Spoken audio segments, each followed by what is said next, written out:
കുട്ടികൾക്ക് നമ്മൾ മുതിർന്നവരെ പോലെ തന്നെ കുട്ടികൾക്ക് അവരുടെ പ്രായത്തിനനുസരിച്ച് വികാരങ്ങൾ പ്രകടിപ്പിക്കാനുള്ള അവകാശത്തെ നമ്മൾ അംഗീകരിക്കുക, ബഹുമാനിക്കുക, അത് മനസ്സിലാക്കി വേണ്ടുന്നതുപോലെ അവർക്ക് വേണ്ടുന്ന സന്ദർഭത്തിൽ അവരെ സഹായിക്കുക. അവർക്ക് നമ്മളെപ്പോലെ തന്നെ അവർക്ക് ദേഷ്യം, വാശി, സ്നേഹം, നിരാശ, ചെറിയ ഉത്കണ്ഠകളൊക്കെ അവരുടേതായ പ്രായത്തിൽ അവരുടെ പ്രായത്തിലുള്ള വികാരങ്ങളും ചിന്തകളുമേ അവർക്ക് പ്രകടിപ്പിക്കാൻ കഴിയുകയുള്ളൂ.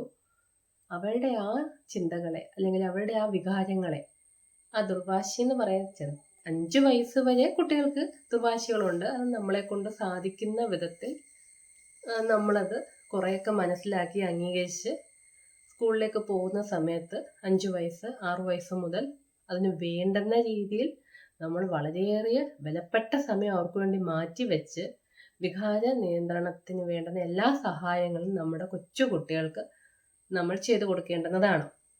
ഒരു കഥയിലൂടെ ഞാൻ അവരുടെ വികാരത്തെ നിയന്ത്രിക്കാനുള്ളത് പറഞ്ഞു തരാം. ചാന്തോക്യ ഉപനിഷത്തിലെ 6-ാം അധ്യായത്തിലാണ് ഈ കഥ പറയുന്നത്.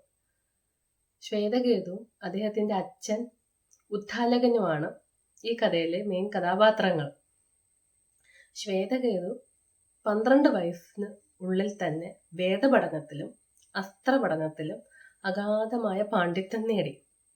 പക്ഷെ ഈ പാണ്ഡിത്യം നേടിയതിൽ കുറച്ച് അഭിമാനം, അത് അഹങ്കാരമായിട്ടാണ് അന്നത്തെ കാലത്ത് ചിന്തിച്ചത്.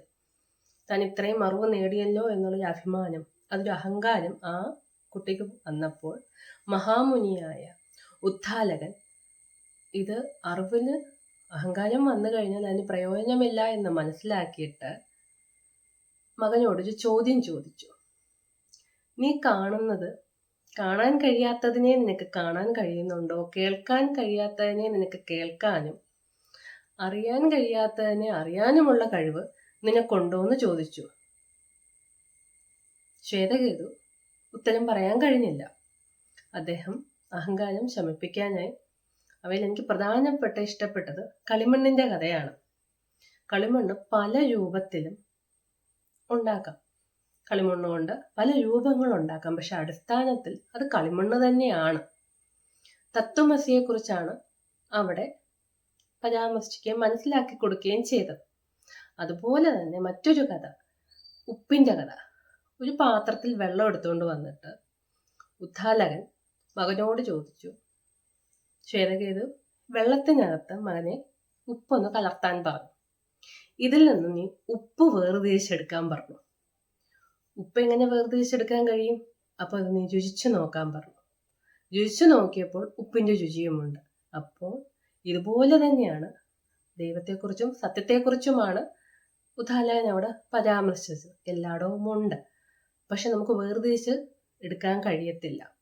ഇങ്ങനെയുള്ള കഥകൾ വളരെ പ്രാചീന കാലം തൊട്ടേ മക്കളുടെ പലതരത്തിലുള്ള വികാരങ്ങളെ ശമിപ്പിക്കാൻ അന്നത്തെ മാതാപിതാക്കൾ ശ്രമിച്ചപ്പോൾ ഈ ആധുനിക കാലത്ത്, ആർട്ടിഫിഷ്യൽ ഇന്റലിജൻസ് വരെയുള്ള കാലത്ത് നമുക്ക് എന്തൊക്കെ പുതിയ പുതിയ കളികളും പുതിയ പുതിയ ചിന്താശേഷികളും വർദ്ധിപ്പിച്ച് അവരുടെ കൂടെ ഇരുന്ന് വളരെ വിലപ്പെട്ട സമയം അവരുടെ കൂടെ ഇരുന്ന് അവരുടെ വികാരങ്ങളെ പൂർണ്ണമായും ബഹുമാനിച്ച് അംഗീകരിച്ച് നമ്മളത് കേട്ടുകൊണ്ട് അവരെ നല്ല പൗരന്മാരാക്കി മാറ്റിയെടുക്കാൻ നമുക്ക് കഴിയും. നിങ്ങൾ ഈ കഥ, ശ്വേതകേതുവിൻ്റെയും അച്ഛൻ ഉദ്ദാലകന്റെയും കഥ നിങ്ങളുടെ ഇതിൽ നിന്ന് സാരാംശം ഉൾക്കൊണ്ടുകൊണ്ട്, ഒരു വലിയ കഥയാണിത്, ഞാനിപ്പോൾ പെട്ടെന്ന് ചെറുതാക്കി പറഞ്ഞതേ ഉള്ളൂ, അത് നിങ്ങളുടെ കൊച്ചു കൂട്ടുകാർക്ക് ഭംഗിയായി മറ്റൊരു രീതിയിൽ പറഞ്ഞ് മനസ്സിലാക്കി കൊടുക്കുമെന്ന് വിശ്വസിക്കുന്നു. നമസ്കാരം.